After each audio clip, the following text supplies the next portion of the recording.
think we always get a sense of ourselves vis-a-vis or in relation to others.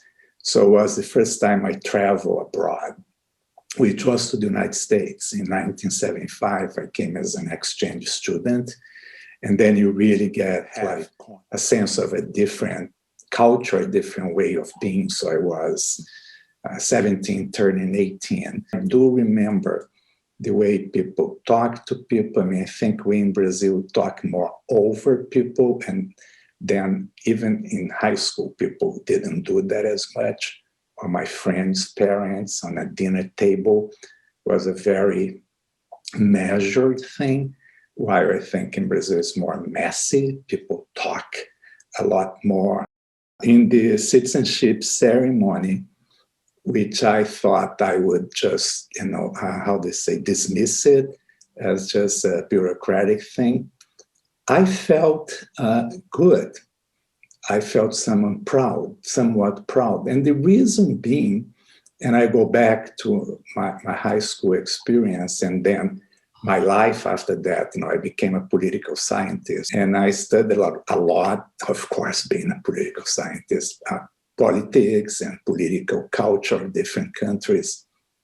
And I think it's remarkable, the United States, with all problems that it has, and it has so many, it has great political institutions. It's very important how people are proud of that. Like if you, there is I'm making a digression here, there's a very famous study made in early 60s, a survey made in, I don't know if I remember, Germany, US, Italy, Mexico. One of the questions, what you're most proud of? The book is called The Civic Culture.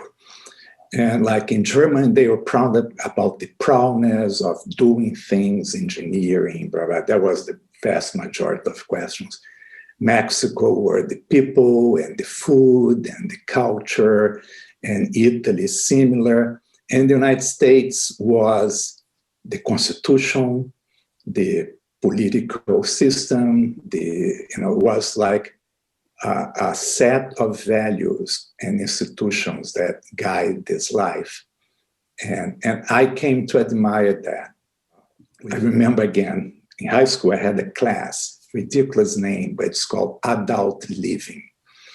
In that class, we discussed things like child abuse, and women being beaten by their husband, rape. And I was like shocked.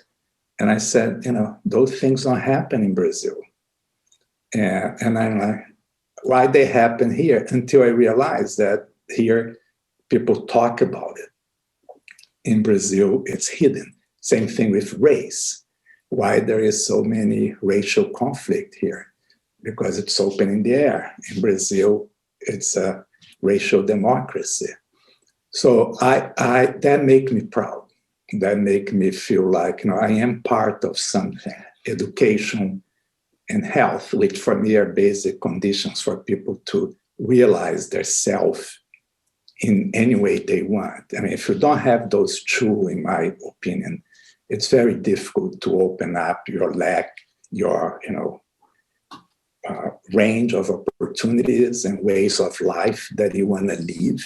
But if you're not accepted and respected for whatever you are, then education and health is also worthless, in the sense that our self-esteem, our self-respect comes from, in my opinion, being able to lead the kind of life that you want to lead. I think the national identity of the United States is created by the institutions that we talked about, especially the Constitution, although people see it in very different ways and fight against what it is.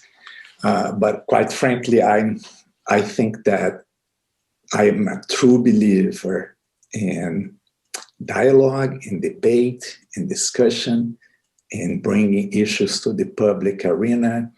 But quite frankly, again, there is a limit to that. So if I were a politician, I make clear that these limits are stated and everybody knows in the law what are the limits.